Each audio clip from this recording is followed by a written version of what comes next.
पहले ज़माने में सबको यही लगता था कि अर्थ फ्लैट है, क्योंकि ये फ्लैट ही दिखती थी। कोई बोलता था कि फ्लैट डिस्क की तरह है और पानी पे तैर रही है, कोई मानता था कि फ्लैट स्क्वायर शेप की है, हवा में तैर रही है। पर बहुत से लोग जैसे पाइथागोरस, प्लेटो, अरिस्टोटल, पार्मेनिडिस, एरेटोस्थेनीज ने साबित कर दिया कि अर्थ फ्लैट नहीं स्फेरिकल है।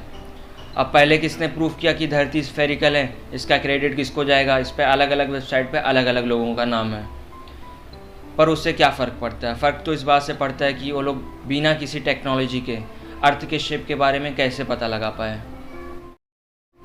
वो लोग ने देखा कि इजिप्ट के साइप्रस में जो स्टार्स दिखते थे वो नॉर्थर्न रीजन में नहीं दिखते थे।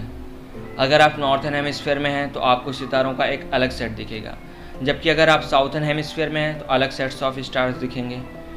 मतलब कि जो स्टार्स नॉर्थर्न हेमिस्फीयर में दिखते हैं वो स्टार्स साउथर्न हेमिस्फीयर में नहीं दिखते हैं। पर अगर अर्थ फ्लैट होती तो आप दुनिया के किसी भी कोने से देखते तो वो सब तारे दिखते। हो सकता है आपका देखने का एंगल चेंज हो जाता, पर सेम तारे हर जगह से दिखते हैं। पर सेम तारे हर जगह से ना दिखें, ऐसा तभी पॉसिबल होगा जब अर्थ कर्व हो, मतलब स्फेरिकल हो। फॉर एग्ज़ाम्पल, इस तरफ से ये तारे दिखेंगे पर वो तारे नहीं दिखेंगे।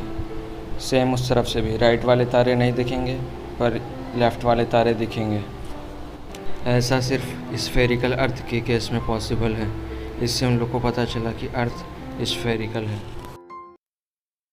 यूनिवर्स के बाकी चीज़ों में काफ़ी हार्मोनी है, काफ़ी सिमिलैरिटीज़ हैं। तो अगर चाँद सूरज स्फेरिकल है तो ज़्यादा चांस है कि अर्थ भी स्फेरिकल हो। और स्फेयर सबसे ज़्यादा हार्मोनियस ज्योमेट्रिक सॉलिड फॉर्म है, मतलब स्फेयर हर जगह से सेम लगता है, सेम दिखता है, सेम वेट का होता है। तो इसलिए ज़्यादा चांस है कि अर्थ भी स्फेरिकल हो। धरती के अलग अलग जगहों पर अलग अलग डायरेक्शन और अलग अलग लेंथ के शेडोज़ बनते हैं। तो उन लोग को लगा कि शायद अर्थ स्फेरिकल हो, इसलिए डिफरेंट शेडोज़ बन रहे हों।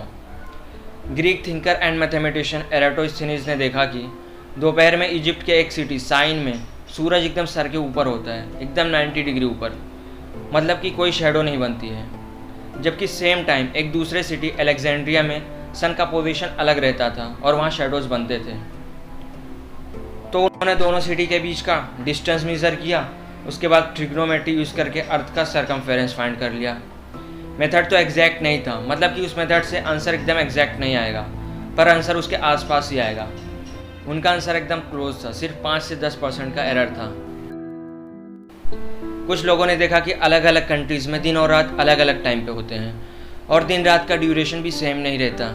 इससे वो लोग ने अंदाज़ा लगाया कि अर्थ स्फेरिकल हो सकता है और इसी वजह से शायद कहीं दिन, कहीं रात और कहीं सुबह तो कहीं शाम होती है। चंद्र ग्रहण के टाइम धरती की परछाई चांद पर एकदम गोल बनती थी, जबकि अगर धरती फ्लैट होती तो इसकी परछाई एक लाइन की तरह बनती। इससे पता चला कि अर्थ स्फेरिकल है।